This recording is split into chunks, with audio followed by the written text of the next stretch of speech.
The private dining room at Le Bernardin buzzed with animated conversation as my family gathered around the elegantly set table for my 30th birthday celebration.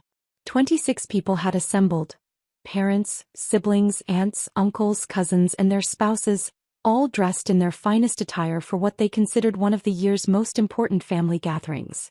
The restaurant's soft amber lighting reflected off Waterford crystal glasses filled with Dom Perignon, and the intoxicating aroma of seared scallops and truffle risotto wafted from the kitchen's direction.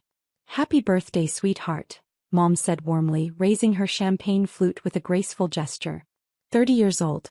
I still remember bringing you home from the hospital like it was yesterday. I smiled genuinely and lifted my own glass, savoring the moment. Thank you, Mom. Time really does fly when you're surrounded by people you love.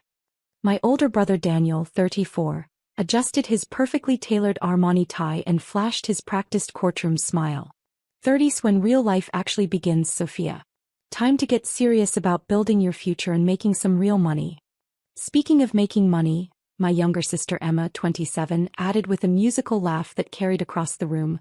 When are you finally going to stop playing around with that adorable little nonprofit work and get yourself a real job? You could easily be pulling down 6 figures in corporate environmental law, just like Daniel does in mergers and acquisitions. The table erupted in gentle, familial laughter that felt warm but somehow patronizing. To everyone present, I was Sophia Reed, the idealistic, slightly naive daughter who'd chosen to work at a small environmental nonprofit called Green Harbor Alliance instead of following the well-established family tradition of pursuing high-powered, lucrative careers in business, law, or real estate development. They observed my modest annual salary of $32,000, my simple one-bedroom apartment in Brooklyn Heights, and my reliable but unremarkable Honda Civic, and they naturally assumed I was the family's well-meaning but ultimately impractical underachiever. Sophia's doing genuinely important work, Aunt Margaret said diplomatically, always the family peacekeeper. Not everything in this world revolves around making money, you know. That's remarkably easy to say when you already have plenty of it, Uncle Robert chuckled good-naturedly while cutting into his perfectly prepared duck confit. But let's be realistic. Sophia's substantial trust fund will automatically kick in when she turns 35 anyway. She's got a financial safety net that most people would literally kill for. Dad, Richard Reed, deliberately set down his wine glass with the kind of authority that commanded immediate attention from everyone in the room. At 58, he naturally dominated any space he entered. His real estate development company, Reed Properties, had been responsible for constructing nearly half of the luxury condominiums that defined Manhattan's ever-changing skyline, and his commanding presence could fill even the largest boardroom or family gathering. Actually, Robert, your mention of Sophia's trust fund brings up something quite important, Dad said, his voice taking on that unmistakably serious, no-nonsense tone he typically reserved for crucial boardroom negotiations and major business decisions. Something that Patricia and I absolutely need to discuss with Sophia tonight. The table's lively conversation gradually died down to complete silence. Mom looked visibly uncomfortable, fidgeting nervously with her elegant pearl necklace, a telltale sign that she was deeply anxious about whatever was coming next. Richard, perhaps this really isn't the appropriate time or place, she whispered urgently, glancing meaningfully around the table at all the watching faces. No, Patricia. Sophia deserves to know the truth, and frankly, everyone here needs to understand the gravity of our current situation. Dad turned to face me directly, his expression grave and businesslike. Sweetheart, there's absolutely no easy or gentle way to say what I need to tell you. We've been forced to make some extraordinarily difficult financial decisions recently. My stomach tightened involuntarily, but I maintained my calm, neutral expression. Years of family gatherings had taught me the critical importance of controlling my reactions during emotionally charged moments. What specific kind of decisions are we talking about? I asked evenly, keeping my voice steady. Daniel immediately leaned forward, his razor-sharp lawyer instincts fully activated. Dad, what exactly is going on here? You're making this sound quite serious. The Riverside Development Project has encountered some absolutely catastrophic complications, Dad explained heavily, referring to his latest and most ambitious commercial real estate venture. We're facing multiple environmental lawsuits, endless permit delays, massive cost overruns, and supply chain disasters. We're currently looking at a $20 million shortfall minimum. Uncle Robert whistled low and long. $20 million? Richard, that's not just serious. That's potentially company ending. It absolutely is. And unfortunately, we've been forced to liquidate several major family assets to cover the mounting debts and legal fees. Dad's eyes met mine directly across the candlelit table. Sophia, we've had to sell your trust fund to pay our debts. I'm genuinely sorry, but it was literally our only viable option to save everything else. The room fell into such complete silence that I could clearly hear the soft jazz piano playing in the restaurant's main dining room and the distant rhythmic clink of dishes being washed in the kitchen. Emma gasped audibly, her hand flying to her mouth. Dad, you actually sold Sophia's entire inheritance? Her whole financial future? We didn't have any other realistic choice, Mom said quickly, her voice tight with stress. Our lawyers thoroughly reviewed all our options and concluded it was the only way to protect the family's remaining assets from complete destruction.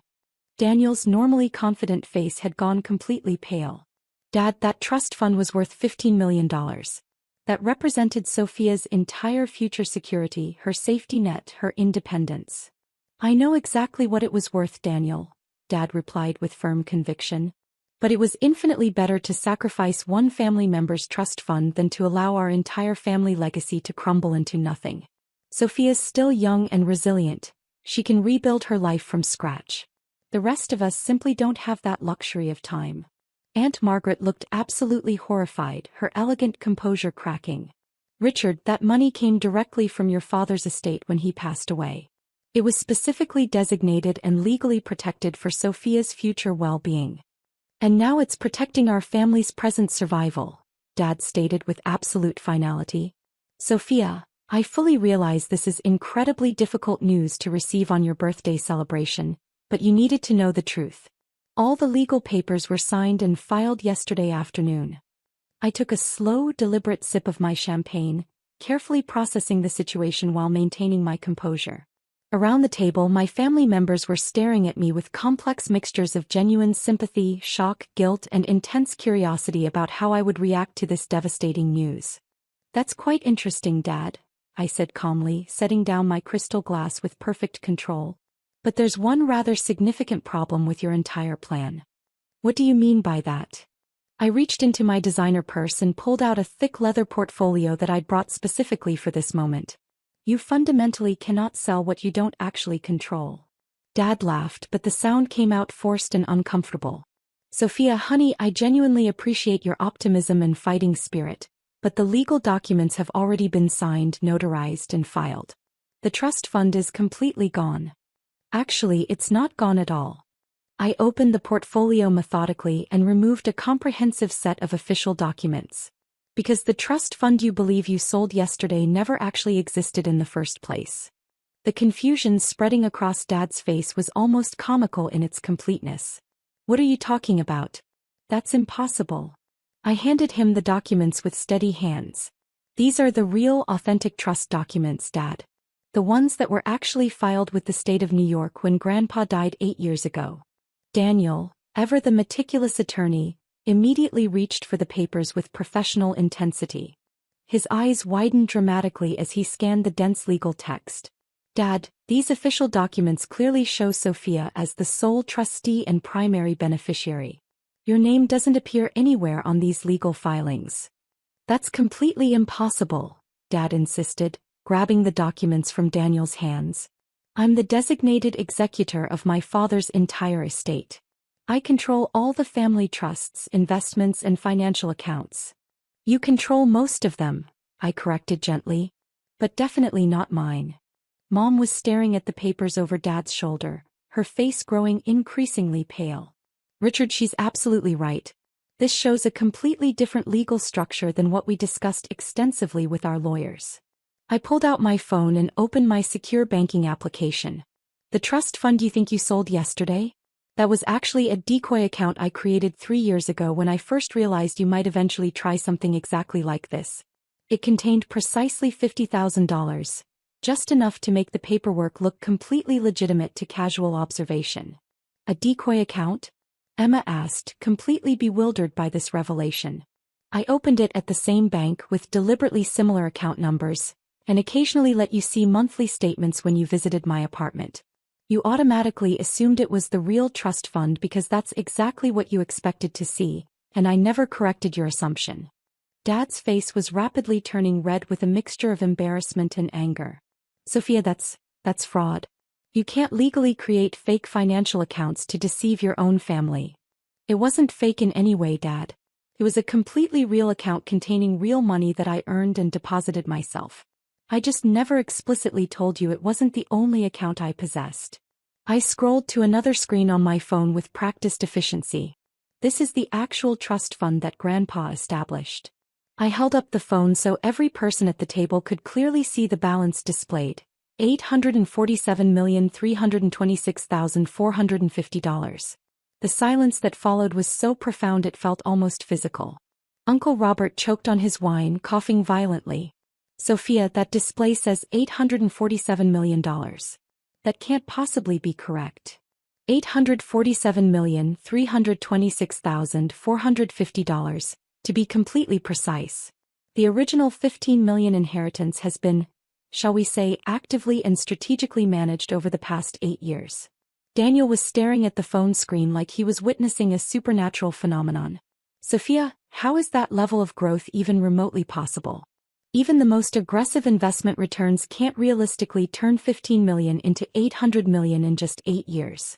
You're absolutely correct. They can't when you're simply investing passively. But they definitely can when you're not just investing but actively building and creating value. I put my phone away and pulled out additional documents from my portfolio. I've spent the past 8 years creating something I believe Grandpa would be genuinely proud of. I handed Daniel a corporate filing document. Read Environmental Holdings. I'm the founder, CEO, and sole owner. Emma was reading over Daniel's shoulder, her eyes growing wider with each line. Sophia, this shows you own renewable energy companies across 12 different states.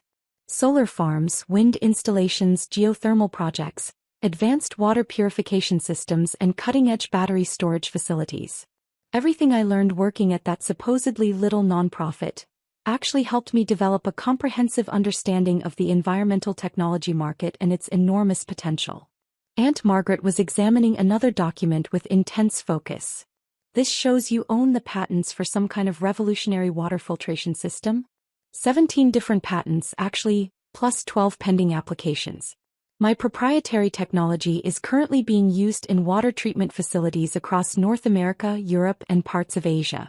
That's where the majority of the $800 million came from, licensing fees and technology sales. Dad was shuffling through papers with visibly shaking hands. Sophia, these documents clearly show you've been systematically building a massive business empire for years. Why didn't you ever tell us what you were doing? Because I wanted to observe and understand who you really were when you believed I had nothing substantial to offer. I wanted to comprehensively understand whether your love and respect were fundamentally conditional on my financial success. Mom set down her champagne glass with a trembling hand. Honey, we've always loved you unconditionally. You've loved your idealized concept of me, Mom. The sweet, environmentally conscious daughter who supposedly cared more about saving polar bears than making money. But when push came to shove, you just definitively proved that you're willing to steal my inheritance to save Dad's failed business ventures without even consulting me. We weren't stealing anything, Dad protested defensively. We genuinely thought we had the complete legal right to take my money without asking my permission, to unilaterally decide my financial future without consulting me. Dad, you just announced to 26 family members that you sold my inheritance to cover your debts. You announced it at my birthday dinner like you were sharing wonderfully good news. Daniel was still meticulously studying the documents. Sophia, according to these detailed filings, you're worth nearly $1 billion. You could have easily bailed out Dad's project without even noticing the financial impact. I absolutely could have. But I wasn't asked to help. Instead, I was simply informed that my money had been taken to fix problems I didn't create, decisions I wasn't involved in, and risks I never agreed to assume. So what happens now? Emma asked quietly, her voice barely above a whisper. I reached for my purse and pulled out one final official-looking document. Well, Emma, that depends entirely on what Dad wants to happen going forward. What do you mean? I slid the paper across the table directly to Dad. This is a comprehensive purchase agreement for Reed Development Company. I'm offering to buy your entire business for $50 million. More than enough to cover your Riverside debts and provide you with a very comfortable retirement. Dad stared at the document in disbelief. You want to purchase my company? I want to save it from complete destruction. Your environmental lawsuits are happening because you're using outdated construction methods and completely ignoring modern sustainability requirements. I can fix those problems efficiently. And if I don't want to sell to you? I shrugged casually. Then you can handle the Riverside crisis entirely on your own. But you should definitely know that the environmental group suing you? They're using my patented water purification technology to scientifically prove that your construction methods are contaminating the local watershed. Uncle Robert leaned back in his chair, his expression shifting to amazement. Sophia, are you saying you're behind the environmental lawsuits that are currently bankrupting your father? I'm saying that I financially support organizations that protect the environment from harmful development practices. If Dad had consulted me before starting Riverside, I could have helped him design a completely sustainable project that would have avoided all these expensive legal problems. Mom was looking at me like she'd never seen me before in her life. Sophia, I don't understand any of this. If you've been successful all this time, why continue living so modestly? Why work at a nonprofit for $30,000 a year? Because I wanted to learn everything I could, Mom. The nonprofit taught me about environmental law, community organizing, grassroots activism and policy development. All skills I needed to build my business ethically and sustainably. But the modest apartment in Brooklyn, the used car, the simple lifestyle are perfectly functional for my actual needs. I don't require luxury possessions or status symbols to feel successful or validated. Daniel was frantically adding numbers on his phone calculator. Sophia, if these documents are completely accurate, you're one of the wealthiest people in New York. Why are we just learning about this tonight? Because tonight proved exactly what I suspected it would prove. Which is what, specifically? I stood up from the table and looked around at my family, successful, well-educated people who just revealed their willingness to take my money without permission while simultaneously dismissing my actual accomplishments. That you respect wealth more than character. That you value financial success more than personal integrity. And that you're willing to betray family loyalty when money is involved. The accusation hung in the air like heavy smoke. Several family members looked down at their plates, unable to meet my steady gaze. That's not fair, Dad said quietly, his voice lacking its usual conviction. Isn't it completely fair? Dad, you've been struggling with Riverside for 6 months. In all that time, did you ever once ask for my help? Did you ever consider that your daughter who works in environmental protection might have valuable insights about environmental lawsuits?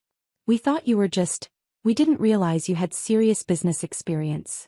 You didn't ask. You saw my job title and my lifestyle and made assumptions. Then, when you desperately needed money, you decided to take mine without consultation. Emma was crying softly, tears streaming down her cheeks. Sophia, we're so sorry. We didn't know. I know you didn't know about the money, Emma. But you absolutely knew it was morally wrong to sell someone's inheritance without their permission. You all knew that and you went along with it anyway. Uncle Robert cleared his throat uncomfortably. Sophia, what can we do to make this right? I sat back down and reached for the purchase agreement. We can start over. Completely honestly this time. What does that mean practically? It means Dad can sell me his company and I'll transform it into a leader in sustainable development. It means Daniel can join my legal team and learn about environmental law. It means Emma can run my community outreach programs and make a real difference. And if we don't want to work for you? Daniel asked. Then you don't. But you also don't get to pretend that tonight didn't happen. You don't get to act like trying to steal my inheritance was just a misunderstanding. Dad was staring at the purchase agreement with intense focus. $50 million? That's your final offer. It's a completely fair price for a company with $20 million in debt and multiple ongoing lawsuits. But the offer expires at exactly midnight tonight. Why midnight? Because I have a meeting tomorrow morning at 9 a.m. with the Riverside investors. They're interested in funding a complete redesign of the project using sustainable construction methods. Mom gasped. You're going to work with them directly? If Dad doesn't want to partner with me, then absolutely yes. I'll help them build something environmentally responsible on that land. with or without Reed Development Company's involvement. The table fell silent except for the soft sounds of the restaurant around us. Distant conversations, gentle music, the subtle clink of silverware on china.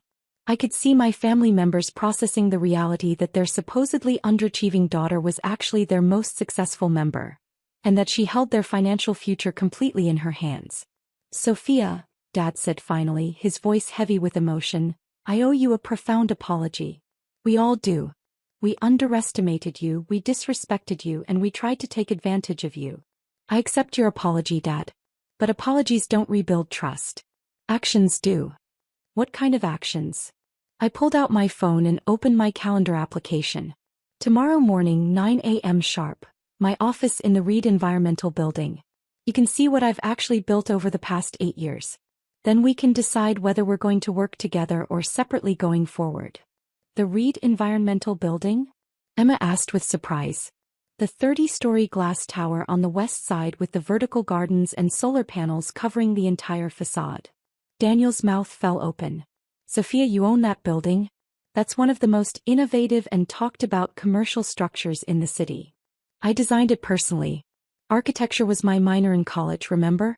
You all said it was a complete waste of time." Uncle Robert was shaking his head in pure amazement. "Sophia, we've been driving past your building for 3 years. How did we not know it belonged to you? Because you never asked what I was working on. You just assumed my nonprofit job was the complete extent of my ambitions." I stood up again and gathered my documents methodically. "I'm going home to prepare for tomorrow's meetings. Dad, if you want to sell Reed Development, the signed agreement needs to be delivered to my office by 11 p.m. tonight." "And if I sign it?" Dad asked. "Then we start building something better together. Your experience in construction, my technology and environmental expertise, Daniel's legal skills, Emma's community connections. We could create the most innovative sustainable development company on the entire East Coast. And if I don't sign it? Then Reed Development handles its problems alone, and I work with your former investors to build something completely new. Either way, Riverside gets built correctly this time." I walked around the table kissing family members goodbye as I passed. "Thank you all for coming to my birthday dinner. It's been genuinely educational." As I reached the door, Dad called out, "Sophia?" "Yes. The trust fund. The real one. Have you been supporting environmental causes with it?" I smiled warmly.